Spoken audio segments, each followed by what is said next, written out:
மேடையில் இருக்கும் திரையுலக பெரியவர்களுக்கும் இங்கு வந்திருக்கும் பத்திரிகை துறை நண்பர்களுக்கும் மற்றும் அனைவருக்கும் எனது மாலை வணக்கத்தை தெரிவித்துக் கொள்கிறேன்.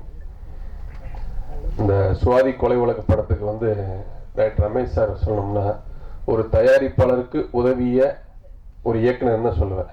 ஏன்னா அந்த படம் எடுக்கிறதுக்கு சுப்பையா சார் எந்த அளவுக்கு கஷ்டப்பட்டார் எனக்கு தெரியல.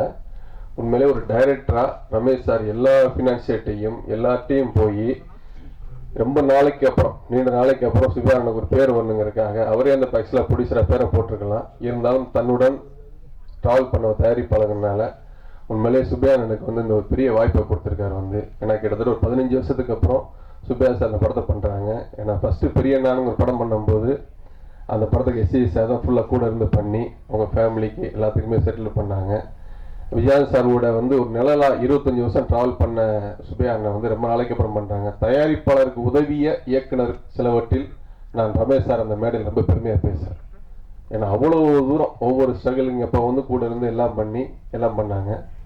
இந்த படம் ஒரு கான்ட்ரவர்சியான விஷயங்கிறாங்க. பட் கண்டிப்பாக இந்த எடுக்கக்கூடிய விஷயம் என்ன சொன்னார் லைனாக இல்லை சார் இந்த மாதிரி வச்சுருக்கிறேன், சின்ன சின்ன கரெக்ஷன்ஸ் இருக்குது, ஏதாவது சொன்னால் நான் மாற்றி பண்ணிடுவேன் அப்படின்னாங்க. அதே மாதிரி நானும் 2-3 இன்சிடென்ட் அப்போ ஷூட்டிங் அப்போ சொன்னார் சார் இந்த சின்ன சின்ன அரேஞ்ச் பண்ண அப்படின்னா சில பேர் சொல்லும்போது முன்னாடி அவர் சொன்னாங்க எது சார் இப்படி ஒரு கான்ட்ரவர்சியான படம் எடுக்கிறீங்க என்னென்ன. இல்லை சார் இது நடந்த ஒரு நிகழ்வு எடுக்கும்போது நிறைய விஷயங்கள் ஒரு இன்சிடெண்ட்டாக ஒரு நல்ல விஷயங்கள் இருக்குங்கிறதுக்காக அடுத்து ஒரு இன்சிடென்ட் மாதிரி நடக்கூடாங்க அதை பண்ணியிருக்கேன் அப்படின்னாரு.